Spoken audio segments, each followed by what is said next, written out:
I mean, she was beautiful, and she was from Kenya. Because where I was studying, it was in Kampala. Okay. So I felt, inclined to like try and introduce myself as a Kenyan as well, so we can have something to talk about, and yeah. Okay. So you met in a foreign country. We met in a foreign country. So after how long did you start, going out? I think it escalated pretty fast. About maybe 2 weeks. Yeah, it got intimate, and yeah, we would hang around.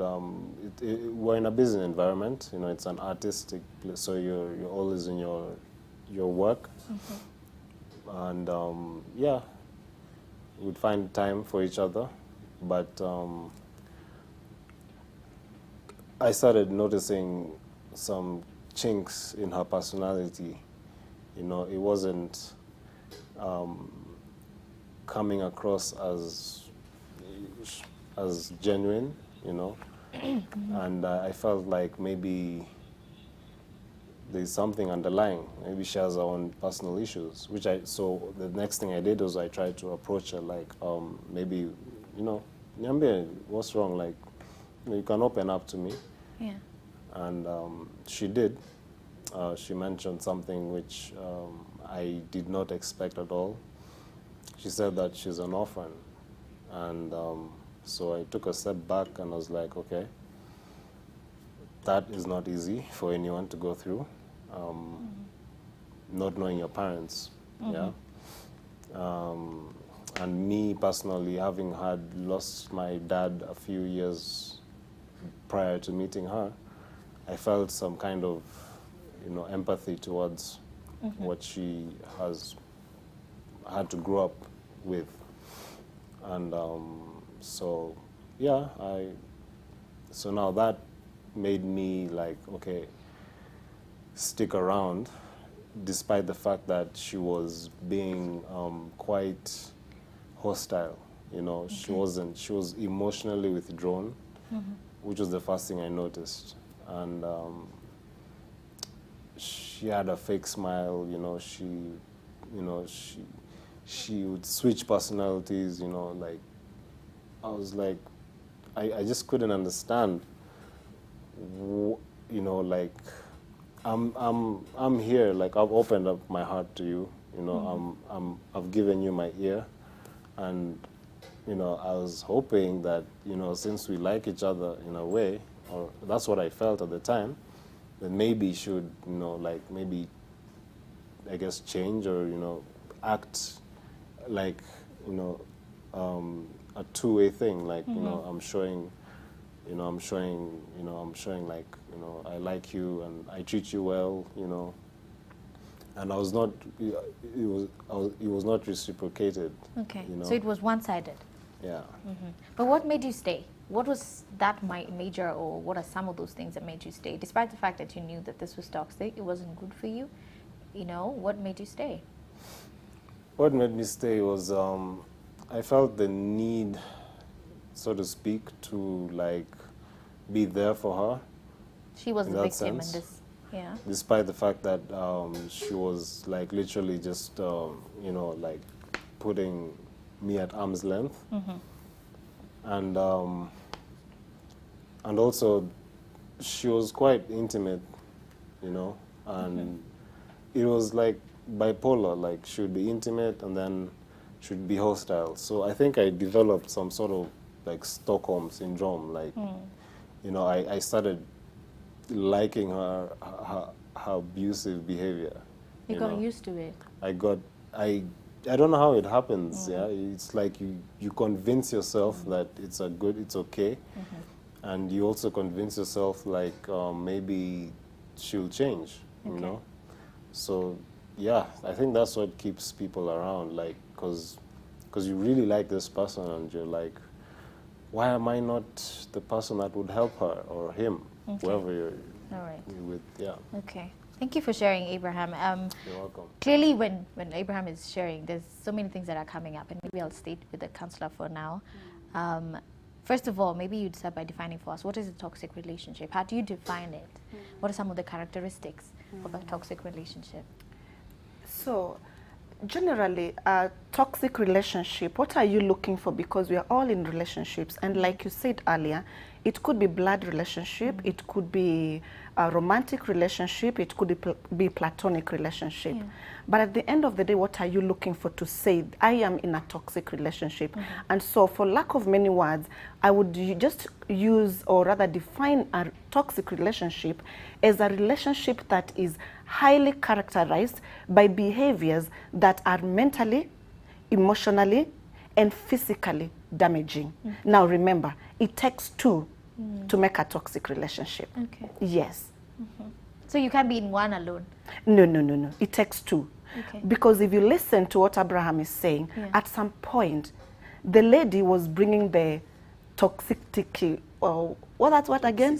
Toxicity, That yes. one, you know, yeah? Yes. Was bringing the poison. Let's use the word Yes, poison, poison, right? yeah. Was bringing the poison to the relationship.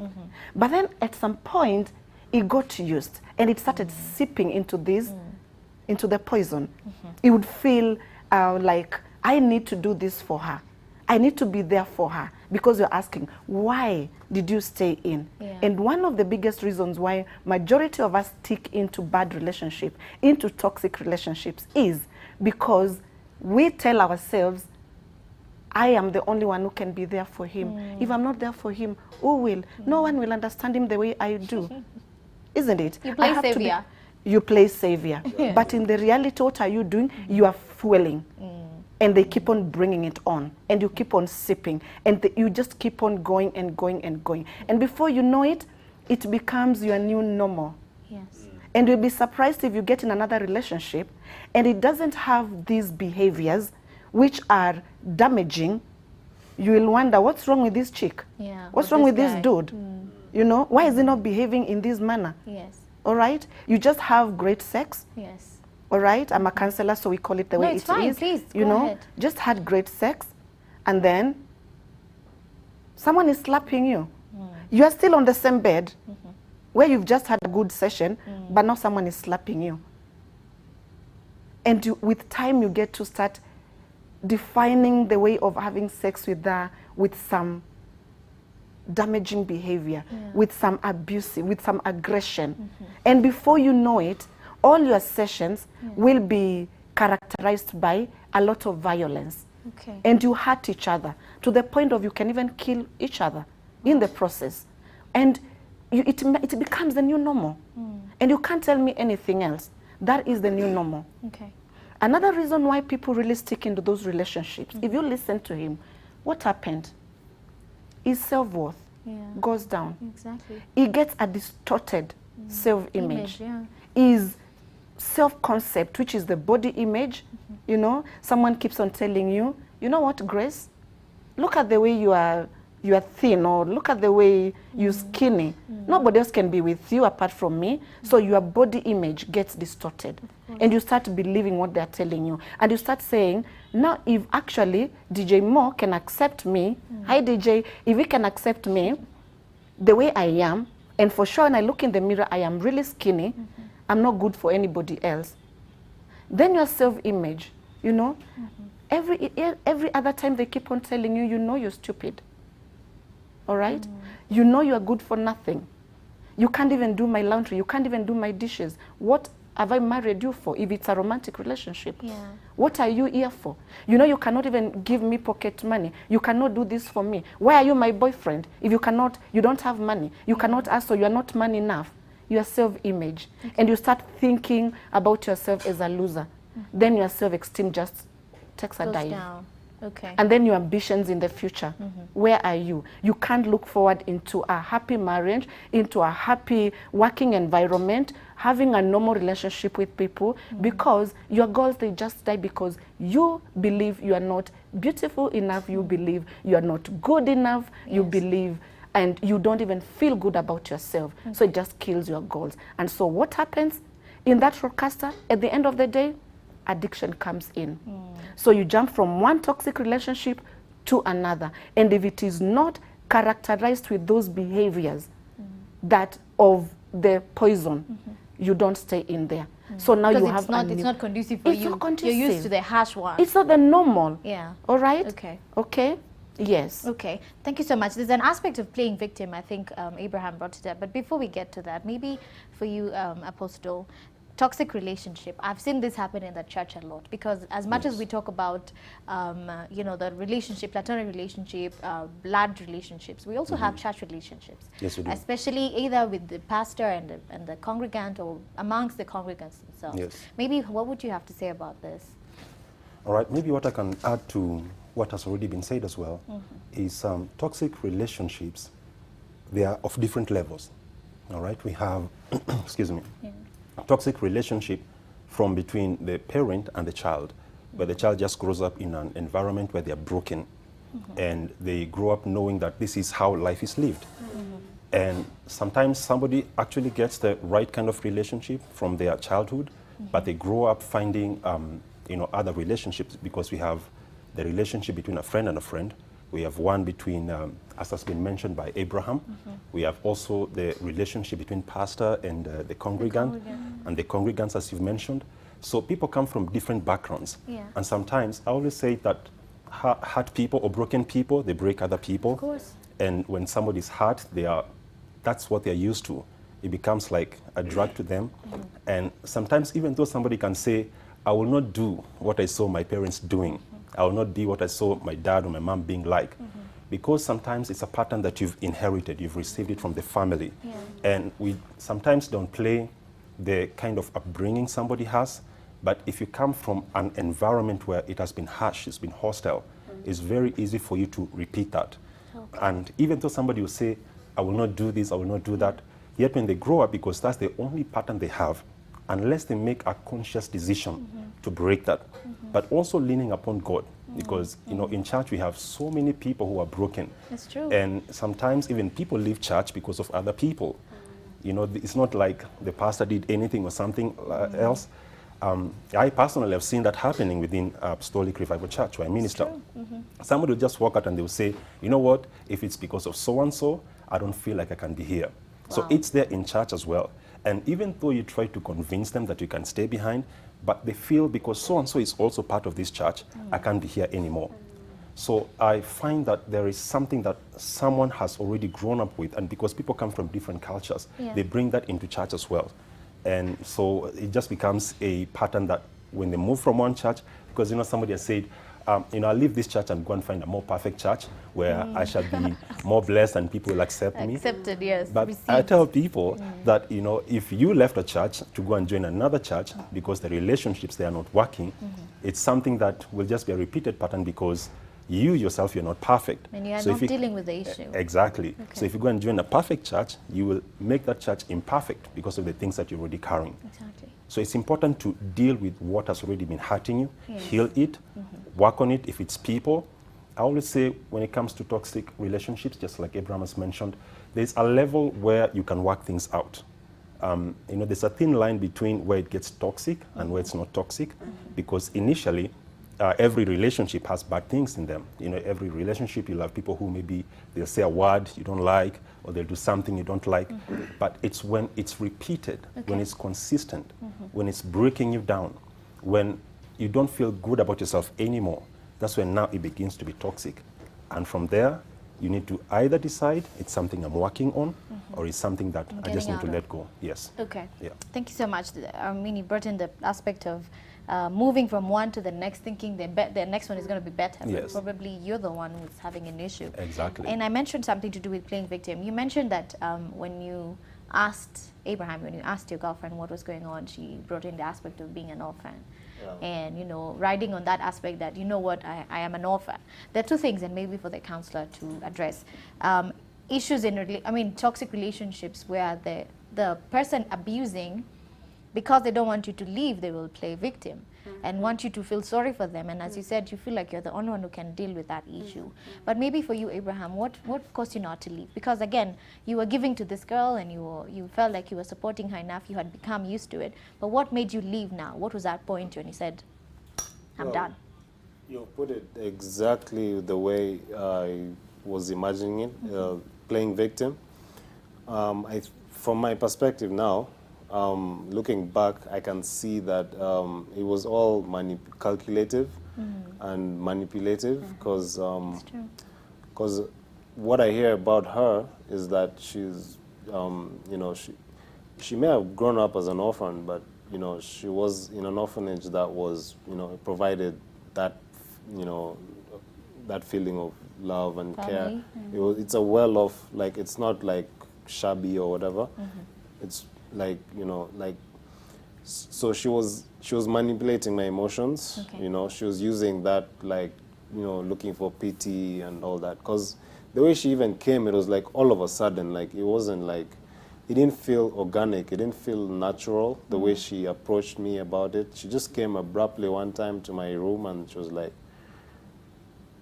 you know, it's just, there's this way she just switches from one personality to the other to suit whatever she wants from you or whoever she's, you know.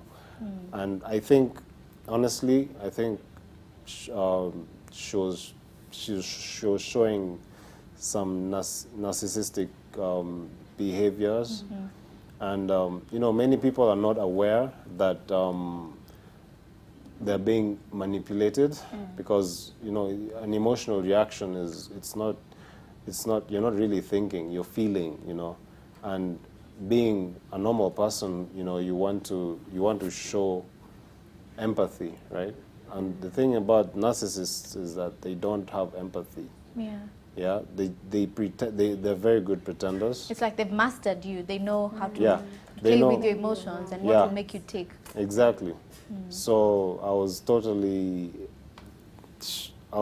a puppet. She was the Okay. puppet, you know. But you got to a place where you wanted to actually commit suicide.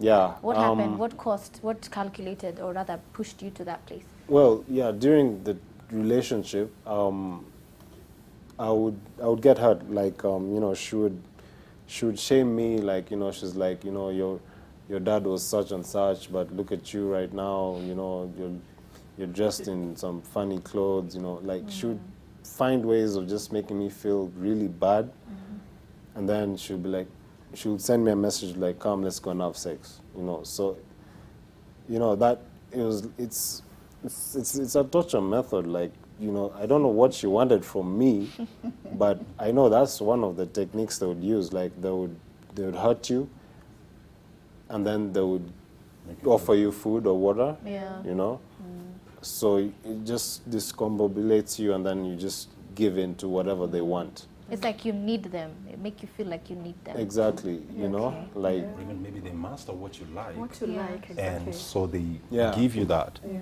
Anytime you're about to, maybe you realized and they see you realized it, Yeah.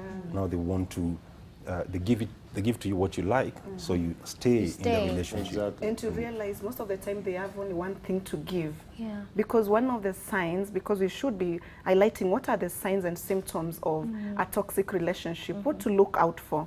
And one of the main signs is they are always taking, and you are giving.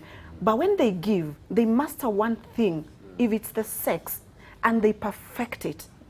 So you kind of get tied, or you get, it's like possessed. It's like you're or blinded. There's You're no- blinded, you know. Yeah. There's nothing else that can. And for reach sure, that. even if you try anywhere else, you will not get it like you get it from her. Yeah. So at the end of the day, you give and you give and you give. And when she realizes, he's got it, he's like he's Like aware. a withdrawing.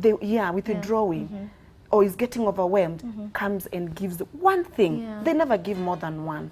Wow. And another thing I would like to mention is that she would like complain about the friends that I had. These are people who, you know, I was an artist. Right now I don't practice, but I'm an artist basically. Well, she would complain about the people who I was hanging out with, and those were Kenyans. And you know, the fun, it's just that torture method. Like, you know, she's just trying to cut me off from the people who actually give me positive vibes, and then she's trying to be the one to give me the positive, but she's draining my energy. So, you know, there's this thing I used to hear about, like heartache. I thought it was like something that you experience in your mind, but you actually Physical. you actually feel It's your very heart physical. like it's physical. Like There's my actually- heart started. There's an actual pain. There's Yeah. actually There's something pain. called heartbreak syndrome Yes. or broken heart syndrome. It's there. You know, you can make a diagnosis and say, so-and-so is having a broken heart syndrome. Yeah. So it's real. When you say when you see people saying that I can feel my heart paining from outside, it's like I can literally, hold it. Yeah. I think that's what you're saying. And there's also the place of being dependent. I think what you were saying is she made you dependent on her. She was blocking every other relationship away from you so that you could only see her. But the thing was, I was trying to fight it because I was kind of intuitively aware that there was something wrong with her. Like Yeah. I mentioned earlier, like I would notice her personality didn't seem genuine, Okay. So there's a point, like when she said I shouldn't talk to a particular friend who really inspired me and helped me with my art and, gave me direction. I'm like, where are you coming from? Like, you don't even know him. Yeah. Why are you telling me not to? So I got pissed off about that, and I stopped talking to her for like 2 days. Yeah? Yeah. Yeah, maybe I can Then- add something there as well. You see, in the toxic relationship, what happens is one of the things that is very strong in the toxic relationship is that the person who is bringing the toxicity into the relationship knows that this person can at any time disconnect, and that will be through people who are in their own lives. Yeah. So it's of utmost importance to the toxic person to disconnect everybody else, like remove your friends, remove your family. And in fact, that's one of the biggest signs somebody can tell they're in a toxic relationship, because you forget your friends, you forget your family, you even forget yourself. Because The person becomes the center, like you were Yes, saying. She became the exactly. center of everything. Yeah. Yes. Yeah. She And becomes they- very they- controlling. Controlling. Yeah, they make you feel low. So, but in actual sense, they feel low, but they want you to be lower, So you they're know, so mirroring they it can to you. feel better about Okay, themselves. pity Yeah. party. We're going to take a short break because we want to get some of the feedback that's coming in. So maybe Mo, can you read for us some of the feedback? Let me return. I'm telling you, there's always something special when you talk about money, relationships. I'm telling you, today's topics are on fire. Masana. So, gospel vocal music. They're saying this: toxic relationship are real and they are messing people up. Mostly the young generation. Anyone can suffer from toxic relationship, and we all need to be aware when we need to step aside. Thanks for this topic. And then to Konani Mungine, we have we had asked a question. Then tuko na J Nice. Okay, Pizza Mwitu ama Pizza Mwitu anasema there's a problem with people in 20s. They think that if they leave a relationship, they won't find anybody else, which makes them stick in those toxic relationship. J Nice anasema slowly I turned step by step. Hivyo ndio alifanya akajitoa. And then tuko na Bijawe, not at all, but if you find yourself in it, just leave quietly. Mutomi, I've been in such a relationship for some time, and this thing is hectic. Man, kuvumilia tu, maybe things will change. And then tuko na Sabina anasema things cannot change just because you've decided to stay. It's one choice to change. Akaendelea akasema say enough is enough and move on. What I came to realize is you sticking to the toxic relationship would make the person change. Neither can you save a person. It's their choice to do so. Wa mwisho pale chini akasema just intoxicate. I don't know how. Githagori anasema for me the only trusted relationship ni ya God na ya mzazi. Hizi zingine sawesa plake anytime. Zinaweza.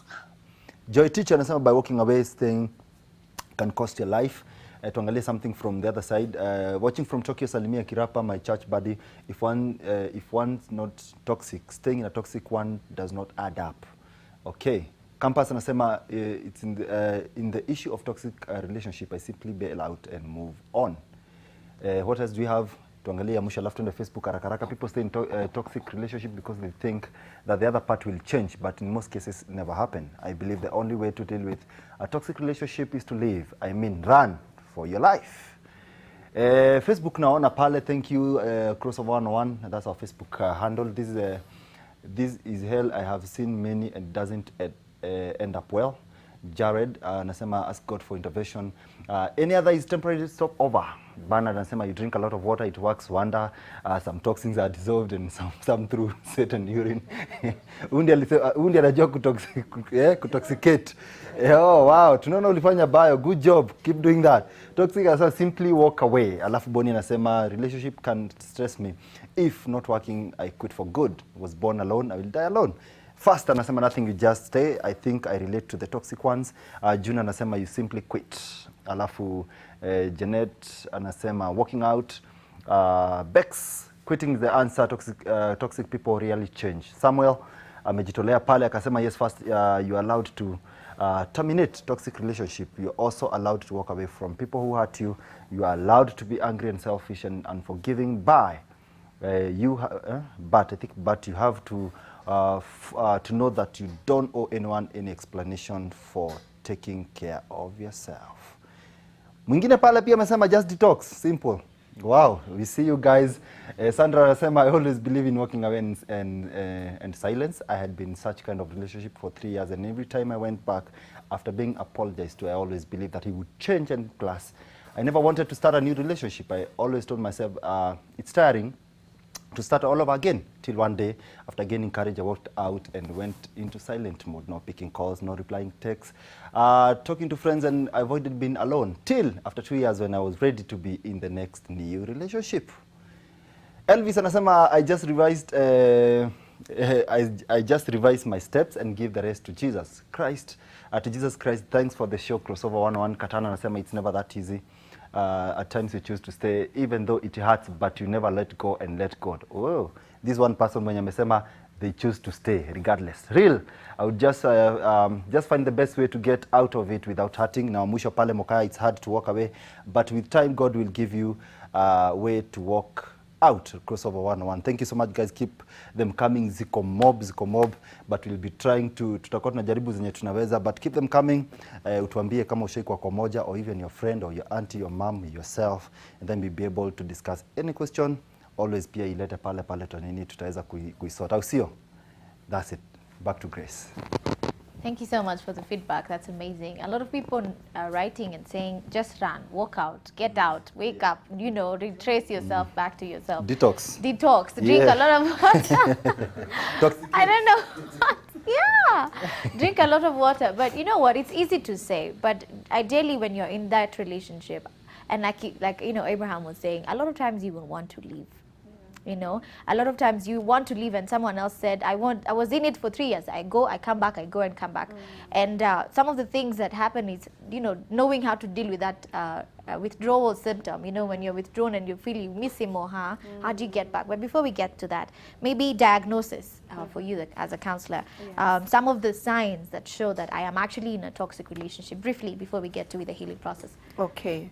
I will give you 19 symptoms, and for you to say you are in a toxic relationship, you must have 10 and above of these symptoms. You cannot just have one and to say you are in a toxic relationship. However, 10 is severe.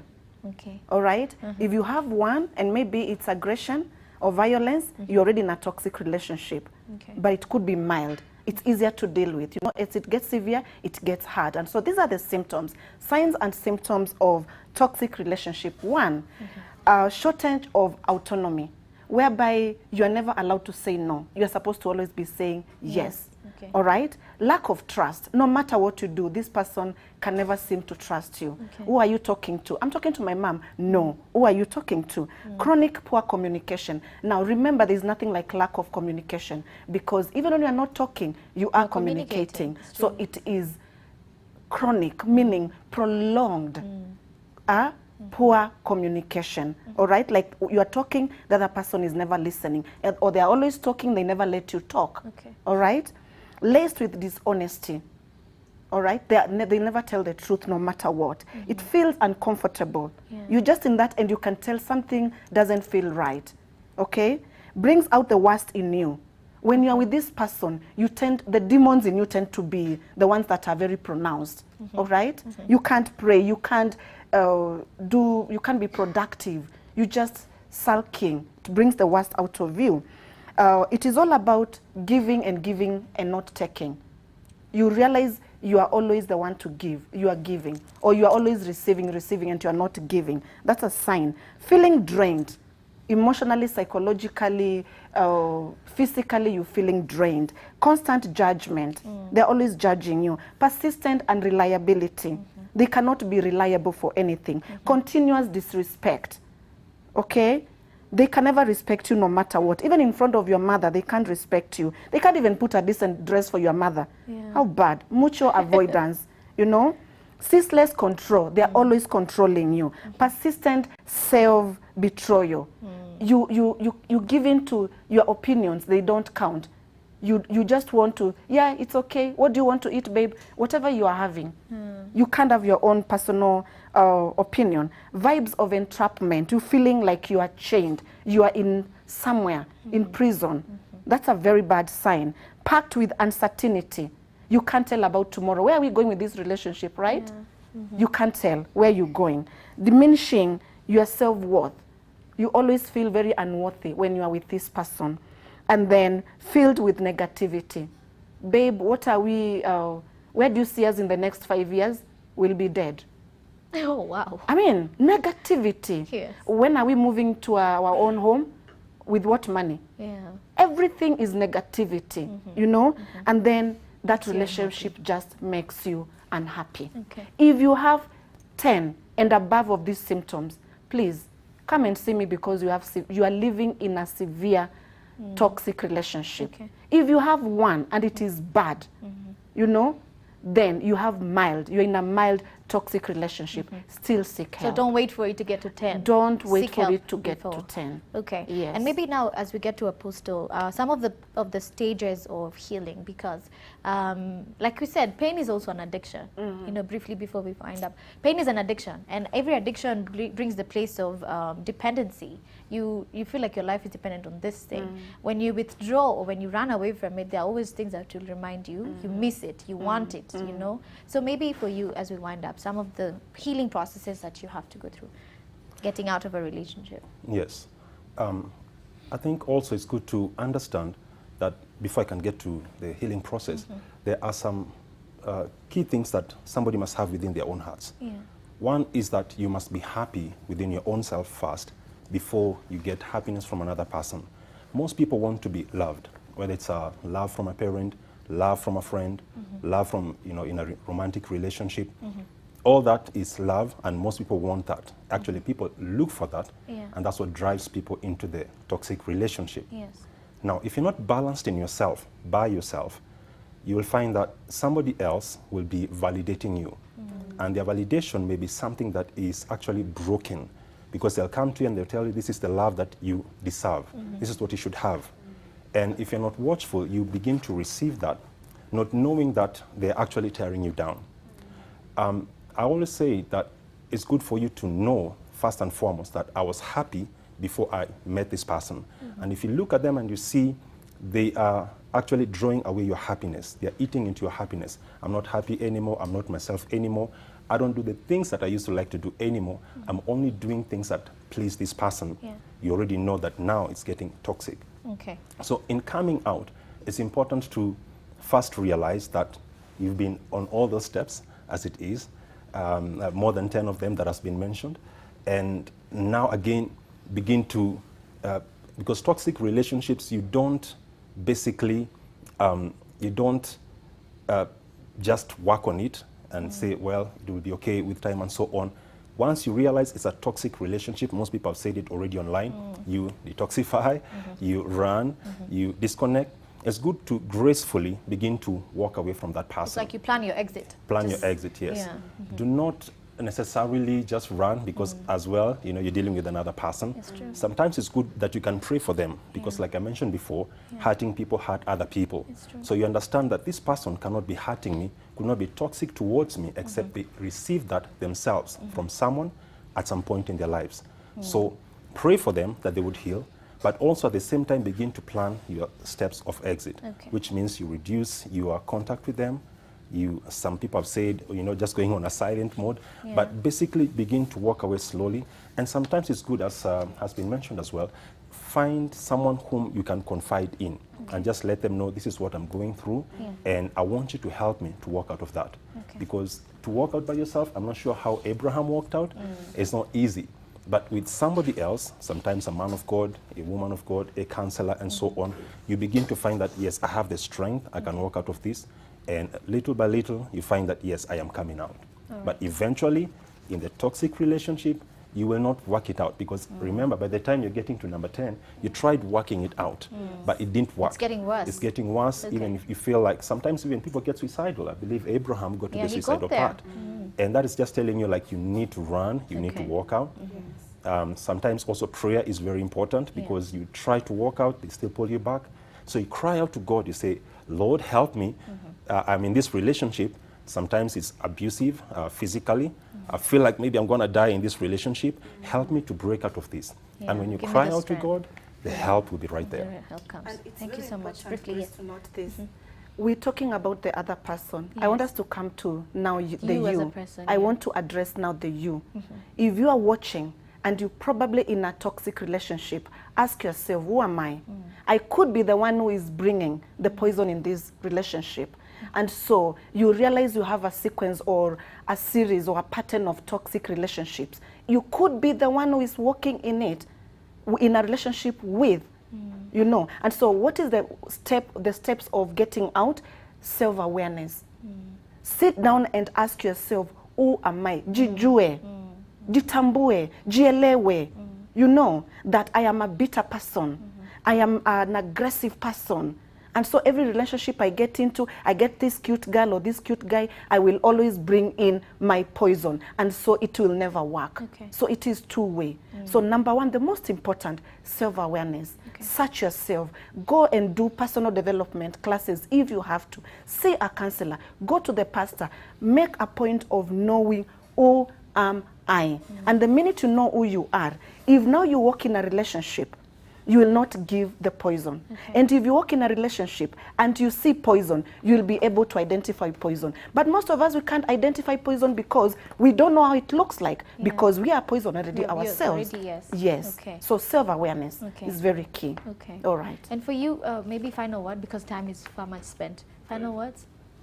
Well, I would say, yeah, it's very important for people to, you know, self-evaluate. You know, you might be the one who is perpetuating the toxicity in a relationship. And also, as a person, as a victim, if you feel like there's something off, you know, just do some research. You know, there's a lot of access to information now. Talk to someone, a professional, and, you know, and also seek guidance from a higher power, you know, because this is a spiritual warfare.